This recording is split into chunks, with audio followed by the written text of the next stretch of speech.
Hello, reading friends.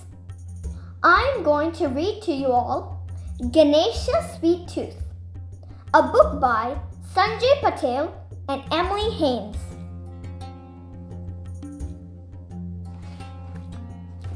Ganesha is a Hindu god. He's very important and powerful and a tad chubby.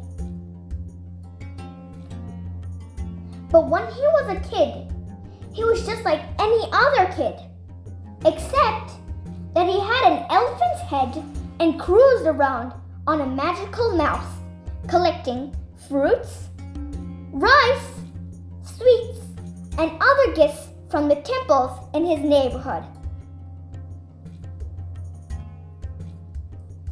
Ganesha loved to eat sweets and candy, especially the traditional Indian dessert, laddoo. His best friend, Mr. Mouse, could only eat one at a time, which was okay by Ganesha. He didn't want to share all his laddoos. Squeak, munch. One day, while Ganesha and Mr. Mouse were out looking for sweets, they discovered a new kind of laddoo, the Super Jumbo Jawbreaker laddoo. The Super Jumbo Jawbreaker laddoo. Ganesha snatched up the shiny treat and was about to eat it right there on the spot. Wait! Squeaked Mr. Mouse. Don't eat it! It's a jawbreaker! It'll break your tusk! But I'm a god, said Ganesha. I'm invincible. Ganesha popped the laddoo in his mouth. He bit down, and what's gonna happen, my friends?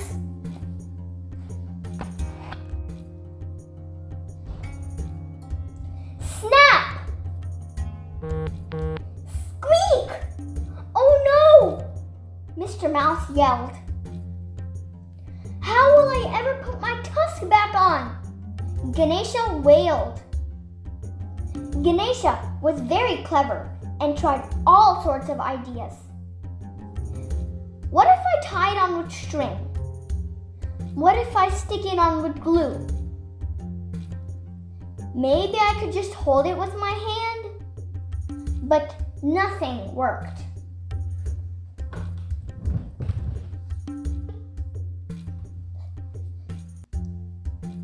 I look lopsided, he said. Everyone will laugh at me. No, they won't, said Mr. Mouse. Everyone loses their teeth. And besides, you already have an elephant's head, and your friends still love you. Ganesha wasn't convinced. He thought he looked awful. He took all his anger and frustration and hurled his tusk at the moon. But the tusk didn't hit the moon. It sailed over a bush and hit the head of an old man who was walking by. Oh no, what's gonna happen? Tonk. Is this your tusk? The old man asked. I'm sorry, said Ganesha. I didn't mean to hit you. I was aiming for the moon.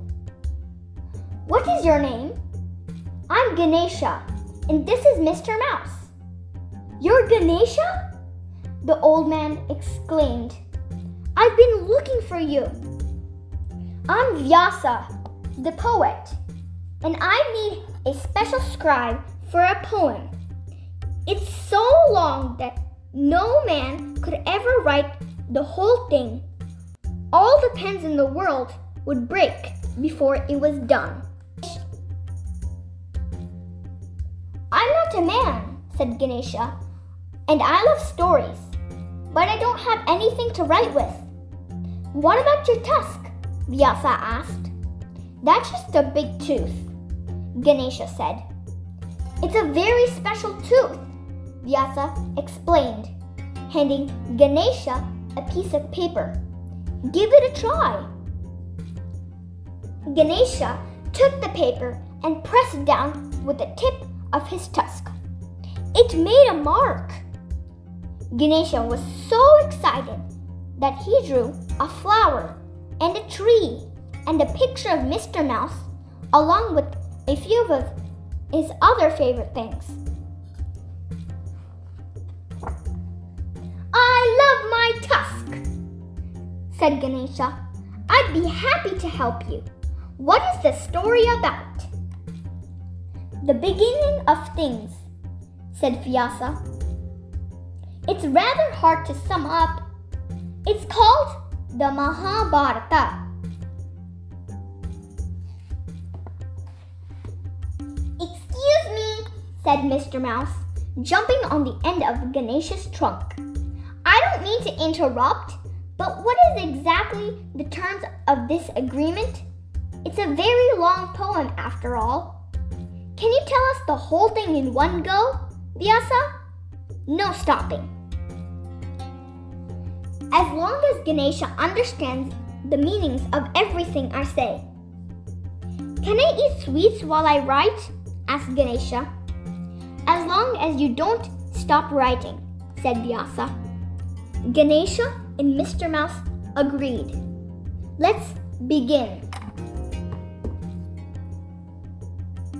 As Vyasa spoke, Ganesha put his tusk to the paper and began writing.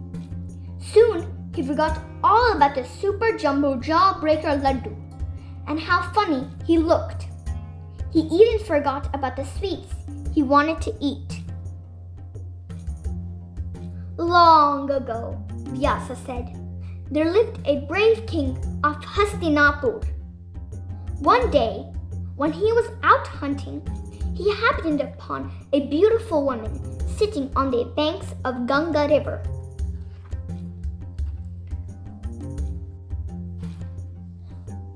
These pictures depict some important stories in Mahabharata. 100,000 verses later, Ganesha put down his tusk. The Mahabharata, the great epic of Hindu literature, was complete. Ganesha peeked around a stack of paper and saw that Mr. Mouse has been eating his way through the laddoos as they worked. The poem had taken a very long time. But Ganesha was happy to see there was still a few left for him and his friends. The end.